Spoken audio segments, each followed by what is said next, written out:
Welcome into Training Camp Live, presented by Publix. Casey Phillips and Scott Smith here, and we got a little bit of a change of scenery today. It's a great one. It is a great one. We are coming to you live from the pirate ship. You know, this is great. I love we also have the multiple camera angles. This is so cool. So yeah, we are live from the pirate ship because the team is here in Raymond James Stadium for a game-like scrimmage. This is one of the ways that Bruce Arians and his staff decided to try to make up for the fact that there wouldn't be any preseason games. You want to have it be the most game-like atmosphere.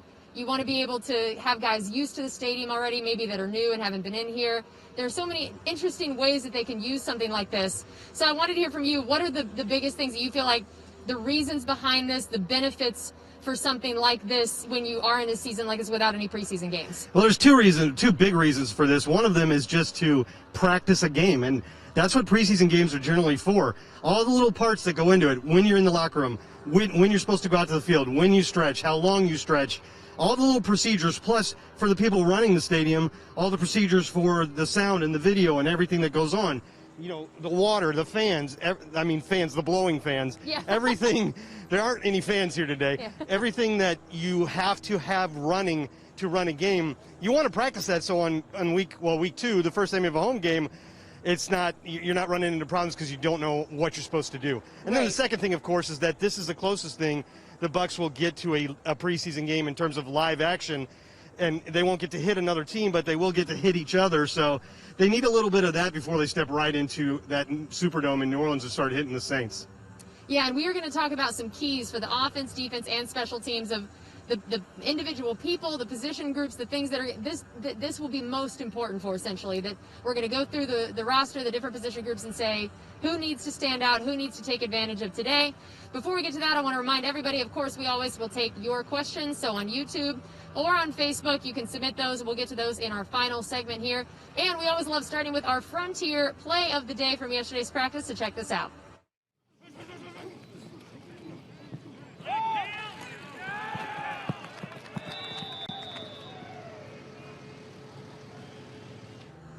Okay, so there was our play of the day. And also, yesterday we got to hear from Lesean McCoy for the first time since he has joined the team, really. And I wanted to hear your thoughts on, he talked a lot about this offense. He's been with some amazing teams, some amazing offenses. Just last year, yeah. I think that Kansas City definitely seems to know a thing or two about how that offense worked for them this last year. So tell me, what did you learn from him, and what impressed you about what he said about this offense and what that would potentially mean? Well, he says he doesn't really see any weaknesses on this roster, on this depth chart on offense, and he's probably right about that. I mean, it is pretty loaded.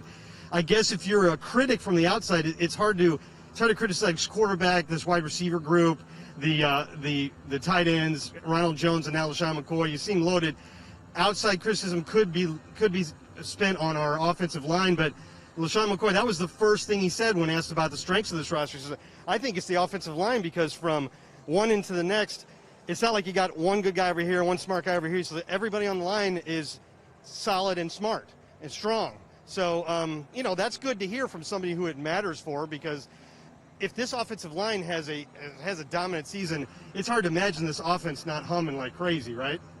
And then, he talked about, obviously, Brady, but he talked about Ronald Jones, and he said an interesting thing, and he's been around a lot of great running backs, and he also kind of compared it to himself when he was young, and because he was obviously a great running back, and still is, but when he was in his prime, putting up 1,000-yard seasons and a lot of catches and so on.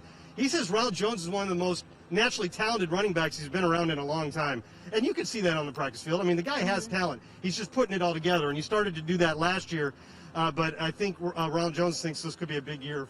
Lesean McCoy thinks it could be a big year for Ronald Jones. Yeah, that's high praise, and it's interesting because I think that confidence is something we've talked about that Ronald Jones could really need and use moving forward. That was one of the toughest things, was that he lost a little bit of that his rookie year. He didn't get in very much, and that confidence in his abilities and really just hitting those gaps hard, hitting those runs hard, that was going to be a big key to him. And so to have someone like Lesean McCoy in your room, not only kind of helping coach you up, but hype you up like that, I feel like that's going to be absolutely massive for him. Sure, so, yeah. All right, let's go ahead and start diving into some of these keys for today, the people that need to really step up, that we can learn a lot from, that can really take advantage of a game-like situation today. Why don't we go ahead and start with our offense? who are some of the position groups or people that you think really need to benefit from today? Well, we got some keys to the game here, and I guess we're kind of, because we're treating this like a game, when you come into a keys to the game, you say, we got to stop their pass rush, right. We got to run for 100 yards. So we're pretending it's like a keys to the game here, but it's a little bit different than a regular game. And as you see, the first one there that I have is keep the quarterbacks healthy. Yeah. Don't hit the quarterbacks, yes. okay? All right, that's rule number one. When somebody asked Coach yesterday if maybe they would allow the other quarterbacks other than Tom Brady to get hit, he said, hell no. Yeah. Like, that was a quick answer. Yes. Another one there is win at the line on run plays. And what I mean by that was we had a goal line live period the other day, and Coach Arians wasn't real happy with how the offense did in the running game. We really need to see an improvement in that, and hopefully they can script that kind of thing so they don't have to wait for it to happen, right? So hopefully the offense is better in that case. We've heard all along about how Tom Brady is so good at avoiding interceptions. You would expect that to be the case, but he's not the only quarterback that's going to play. So we need to see all of our quarterbacks taking care of the football, because reducing turnovers is the biggest thing that this team has to do this year to improve from 7-9 last year and be a playoff team. They put up some huge numbers, but the turnovers really kind of hurt them, right? And then there was one more that, if we could put that graphic up. The red zone, define the red zone people. Yep. Find out what your good plays are in the red zone. I mean, they've got a lot of potential red zone weapons in Gronkowski and Cam Brate and Mike Evans and Chris Godwin. But what plays work best down there? What does Tom Brady like to do the best? Are you going to run? Are you going to throw? Just what is your best thing in the red zone, and experiment with that. Find out what's going to work for you this year. Yeah, I think those are all incredible points. And I think the nice thing is we've seen all of those already doing pretty well in training camp practice, that those areas have looked good. We've talked about, man, some of those red zone the red we've watched them do. Yeah. I mean, OJ, Mike, Cam, Gronk, all these guys, they've already looked like they've been clicking on all cylinders, and the interceptions have been down. And we've heard so much about Brady throwing the quality incompletions. Great incompletions, yes. Yes, those great incompletions are just so funny. All right, well, we still have plenty more coming up. We're going to talk about the defense, the special teams, everybody else that needs to step up today, and what we're going to be looking for on those sides of the ball. Don't forget to get your questions in for us on YouTube or Facebook. We'll get to those in the final segment. For now, let's meet another one of those rookies, Keyshawn Vaughn.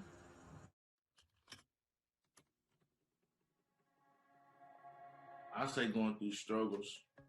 As far as my whole college career, as soon as I hit college, I had struggles right away. I felt that just made me more mature and able to kind of sit back and understand, being patient and kind of not rushing into things and kind of thinking through things. And so my maturity level just has shot up very much since being in college. As far as finding the success within, like the struggle, being at Vanderbilt, kind of knowing where I wanted to get and kind of keeping my head, knowing that the slightest thing could hurt me getting to the next level. So kind of trying to stay positive through it all. And or it was me, I played running back. So I kind of got the ball in my hands at all times. So I'm able to kind of control my production. So that's kind of something that also helped me. And like I said, just keeping my head straight. As an athlete, I use the word grimy when I'm on the field just because of my personality when I hit the field. It's just so much of a competitor that, like, I don't care who it is in front of me, what team we facing, every team gonna get the same energy that I give at practice, I give on game day, and I kind of just stay with that. When I'm on the field, it's just a different world. So you getting the grimy version of Sneak. Nickname Sneak was a name my father gave me as a youngin'. He told me it was because I used to sneak in the cabinets and eat all the snacks, drink all the Kool-Aid late at nights. And me being Sneak also applies to me on the field too, because I'm able to see stuff like right forming, right before it actually like forming to what it's going to be. I'm able to kind of predict what it's going to be, and I'm able to sneak through them little holes that other running backs might not be able to see or might not be able to hit. Football, just having a dream of football done saved me from so much trouble that I could have got in growing up. What I like to tell people is that, like, who I could have been off the field, reckless and all that, that's kind of what I am on the field, and that's that grimy version that I'm allowed to let off when I'm on the field. So football kept me out of trouble, kind of knowing that I wanted to get to the NFL. I kind of knew at a young age that I couldn't have a bad record. I couldn't be running around with wrong crowds. Football just saved me, but it also allowed me to let off that version that I could have been.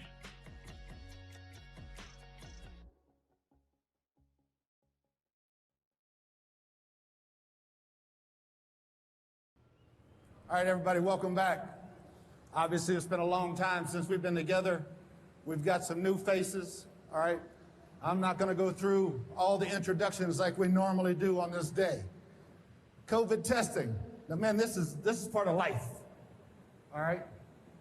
When you embrace this and realize this is our only chance of winning. Commitments and obligations this year are different. We got a mask on, don't we? Let's face it, dude.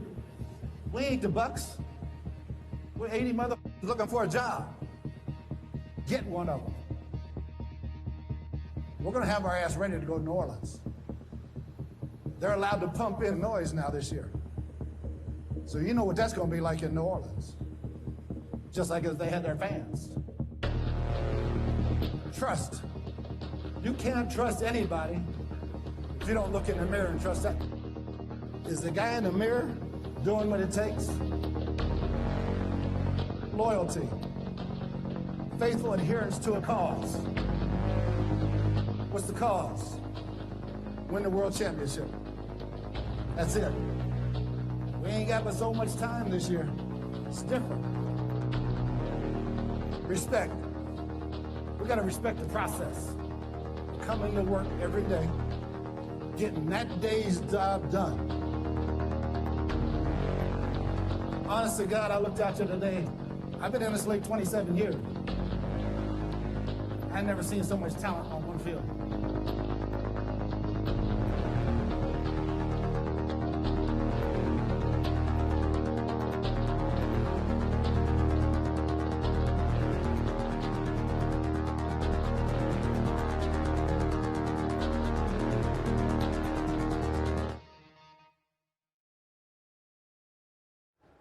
And welcome back into Training Camp Live, presented by Publix. Casey Phillips and Scott Smith here. If you are just joining us, we got a bit of a change of scenery this morning. We are out here at Raymond James Stadium. It feels so good to be back in the stadium. The team is going to be running a game-like scrimmage today. We are showing you that they've got stretching going on right now. Unfortunately, the actual scrimmage is pretty locked down in terms of coverage. We're going to get you guys whatever we can video-wise and information later, and then we're going to be back here with another Training Camp Live Sunday morning to be able to talk about whatever has come out of it. But, of course, they're trying to make sure they don't show too much because, again, it's game-like. So they're going to be running a lot of things that they would run in the game, and they don't want everybody to know about that. So we understand that. But until then, we are going to be answering your questions. So make sure you submit those on YouTube and Facebook. We're going to do that in the next segment. In the first segment, we talked about the offensive keys to the game, essentially, the way we would in a normal game, even though it's a little bit different when you're playing against yourselves. Now we're going to get into the defense and the special teams of either the individual guys or the things for those position groups that are key for today to try to get out of it. So why don't we start with the defense, and what are some of those keys that you see?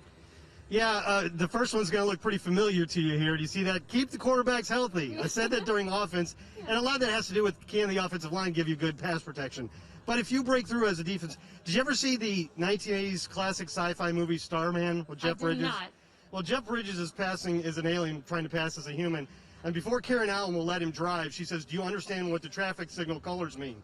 And he says, yes. Red means stop, green means go, yellow means go very fast. So he's observed what he's supposed to do from what other people did. Hopefully the young rookies here can observe from the veterans. Orange means don't go anywhere near you. Yes, okay, the quarterbacks wear orange jerseys. Hey, give us a good pass rush. Show us that you could get to the quarterback and then veer away. Okay, that's what we want to see. Yes. Otherwise, also, one of the things I'd like to see here is a good rotation of the safeties, because that's the one position that seems most wide open in terms of winning starting jobs. So let's get that safety competition heated up today. Make some plays between those guys. I'm going to need that graphic again because unless you memorize the last two, I need to see it again. I hadn't actually looked at the graphic. There's two more keys to the game that I don't have memorized. Catching any balls thrown to you and examine the inside and outside linebacker. Well, thank you, and thank you for the graphic as well. Yeah, so last year, tons of passes defense, led the league in it, the Bucs did. Especially down the second half of the season, it was by a bunch, but not a ton of interceptions. So hopefully the quarterbacks won't be throwing a lot of balls that can be intercepted, but if they are, let's pick them off. And then finally, look through that inside linebacker and outside linebacker depth, because as we've talked to, two great starters at both positions, a pretty obvious third on the outside and Anthony Nelson on the inside and Kevin Minter. But after that, it's wide open, and those guys should get an awful lot of time to play today. They're going to generate some tape that can be studied later. Hopefully somebody starts to emerge, and this is a really good opportunity for guys like Quentin Bell and Cousin Daniels and Michael Divinity and Jack Sitchie and Chappelle Russell and so on. So I think that's really a spot they're going to be looking at the tape hard on to see who they can trust, not only as if they need to play, but also on special teams, because those guys have to play special teams, and that's probably what we'll talk about next. Yeah, right? That's actually a perfect little segue there. The special teams unit, I feel like, to me, from what I've heard this last week or so from coaches and about what they were really hoping to get out of this, to me, special teams seems like the group that this is the most important for out of potentially anybody, because it is the hardest thing that they've had trying to replicate in just the way they normally practice. Yeah. And it's where so many roster spots will be decided on. Yes. That it's interesting, because I feel like very rarely do fans go into watching a game thinking special teams is the thing they're going to focus on. But for me today, watching this, to me, that's what I'm going to be looking at to see who can make those standout plays. Yeah, and that's not even speculation on your part, Casey. Coach Arians has made that really, really clear that special teams is probably the biggest thing that needs this live action right here. Because yes, Tom Brady and Mike Evans and Levante David and Devin White need practice. They need live reps before the season starts, but we know what they can do. We don't know yet who's going to be your core on special teams. So here's some of the keys for those guys. First of all, because this is a scrimmage, you can script things. So you don't have to wait for a pressure kick to come up and hope that it does. You want to see how Matt Gay and Elliott Fry perform under pressure, because the competition has been, they're looking for more consistency there, right? So we want to see that happen. And then who's going to return punts? Obviously, Jaden Minkins has a good shot at winning that job, but there's a lot of candidates, including rookie Antoine Winfield, which I'd personally like to see. Also, like you were basically alluding to, who are the young guys that can play on special teams for you and be active on game day? Keith Armstrong, the special teams coordinator, said the other day that he probably is going to have to lean on veterans more than he normally would, because he knows what they can do. But some young guys have a chance to show up, and that gets them active on game day and gets them a spot on the roster. And then finally, Coach Arians says he's seen what these guys can do on kick and punt coverage. He wants to hear what they can do. And to me, and he wants to hear splash plays, that has to mean pads cracking, right? Absolutely. So he wants to see who can be physical on special teams, who can win those battles when you're blocking one-on-one, and he wants to be able to hear it. So he wants to see some splash plays being made, some guys beating their blocks and getting a tackle right away after the punt returner catches the ball, things like that. And, the funny thing about hearing those splash plays, that may sound a little counterintuitive, or, like I said, can't you see them? But I remember my first time ever being on an NFL sideline, that actually, when everybody asked me things of what stood out to you, that actually was the thing I said, was the sound. That there was such a difference in what you could hear versus what you hear on TV versus what you would hear from the stands. When you're down there on the sideline, you can tell a lot about a hit and a lot about a play from that sound. So I think that makes a lot of sense to me. All right, well, we are going to have one more segment coming up. That's where we're going to get to your questions. So make sure you're submitting those during this break on YouTube and on Facebook. And for now, as always, we're going to show you our amazing shots of the day.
Hold on.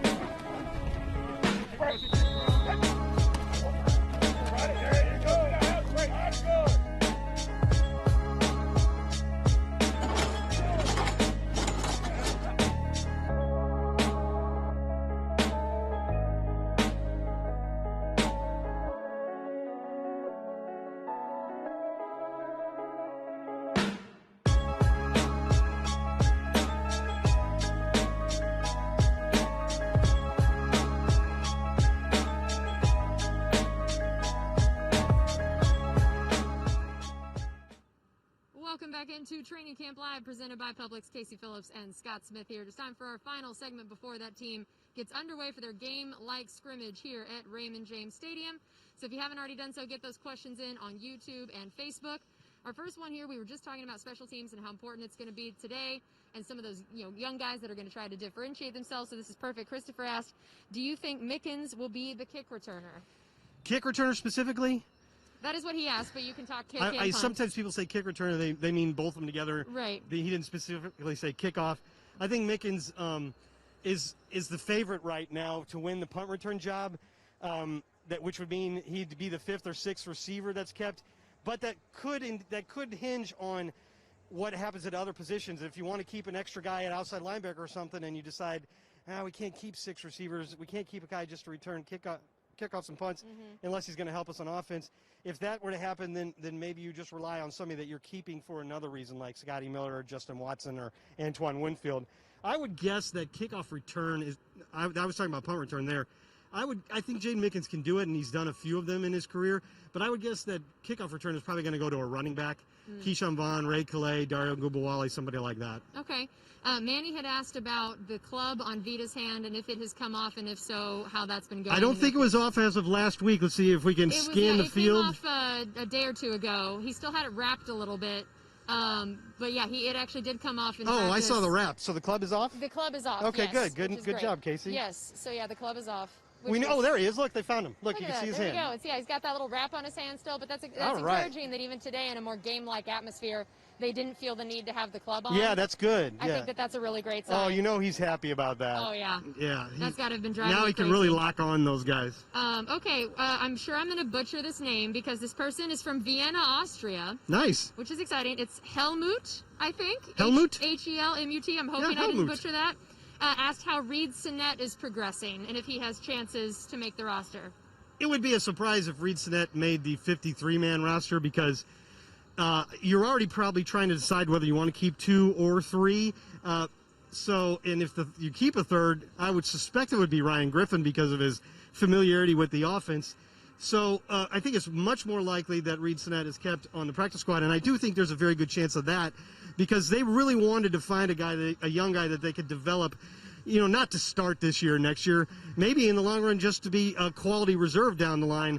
But they like developing young quarterbacks. Haven't had a chance to do that for a while, other than obviously Jameis Winston, who was a young quarterback.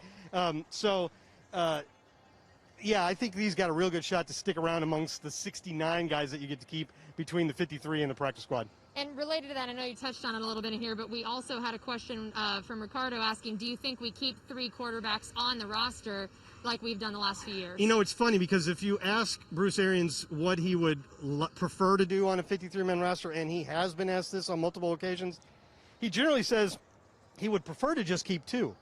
Because that makes it easier to keep the depth you want at other positions. Like we were just talking about, if you keep just 2 quarterbacks, it makes it easier to keep 6 receivers. However, if you look at last year and you look at most of his time in Arizona, he's usually kept 3, and it's been mostly circumstantial. Guys were getting injured, things like that. But for the majority of the time he's been a head coach, his teams have had 3 quarterbacks on the 53-man roster. So I have to go with that as the favorite outcome, but it's different this year. You could put any of those quarterbacks on the practice squad if you wanted to because you have 6 spots that don't have any restrictions on how much experience they already have. So with that in mind, I think it's more likely this year that you could keep just 2 quarterbacks and keep another guy on the practice squad. And maybe it's been bandied around. Maybe keep him a little isolated from the rest of them so that if there's a COVID situation, he doesn't have to be quarantined. So it's going to be it's not as easy to predict as usual. It's kind of a weird situation this year, obviously. And we have another international viewer. We have somebody named Lockie from Australia. Oh, man. Wanting to know, what role do you see Lesean McCoy playing this season? So Austria and Australia so far. Yes. I think Lesean McCoy is going to have a pretty decent role. I think when the season starts, he's probably going to be the main fill-in for Ronald Jones when Ronald Jones needs a break or you want to switch things up. Also quite possible that Ronald Jones has a big role on third downs. Lesean McCoy. They have like the same, their names sort of flow the same way. Lesean McCoy is who we're talking about here. Yes. And I think there's a very good chance he could play a lot on third downs if Ronald Jones doesn't completely satisfy the coaches in terms of his pass protection and his hands. And I think he's got the ability to do both. but he has to prove it out here. And there have been a few drop issues as we've gone along. Lesean McCoy has proven he can do both of those things. He's a veteran who definitely knows how to pass pro, and he could definitely catch the ball. And he's looked good. He's looked sharp in practice. So because Keyshawn Vaughn, as a rookie who missed a ton of time, it's going to be hard for him to have a role right away. Darian Gaboa is still there, who you trust on third down, but I think Lesean McCoy is going to be the running back that gets the second most amount of touches after Ronald Jones, at least at the beginning of the season, which is similar to what happened last year in Kansas City, and then other things developed over the course of the season, and other younger backs started to take away his time. Okay, and we'll close with this one. We had a question from YouTube asking about your expectations for Tristan Wirfs this year. Well, I think I've mentioned this a couple times, and I don't mean this at all to sound negative, but offensive line, offensive tackle is one of the harder spots to transition directly to the NFL. Some of the positions are easier, like running back. It's tough you can be a fantastic college offensive lineman, and you can be a guy who's headed towards a fantastic NFL career, but it's tough to dominate as a rookie. Now, he's incredibly athletic. Apparently, he's looked perfectly fine on the practice field. He says he's coming along just fine. Coaches tell us that he's taken the first team snaps. So I think he'll be good. It may take a while until he's dominant. Hopefully he proves me wrong, but I'm not saying that because of him, just because of the difficulties of that position. I think he starts out good and then eventually becomes a very good offensive lineman. Yeah, I would agree with that. That's going to be fun to watch for sure. All right, well, that is going to do it for us on this edition of Training Camp Live, presented by Publix, here live from Raymond James Stadium before this game like scrimmage. So make sure you stay tuned to everything on Buccaneers.com as we cover this. We are going to have an off day tomorrow because the team is off. And then Sunday, Monday, Tuesday, those are our last Training Camp Lives. Here's our schedule, so make sure you join in for those. Submit your questions, and we'll see you then.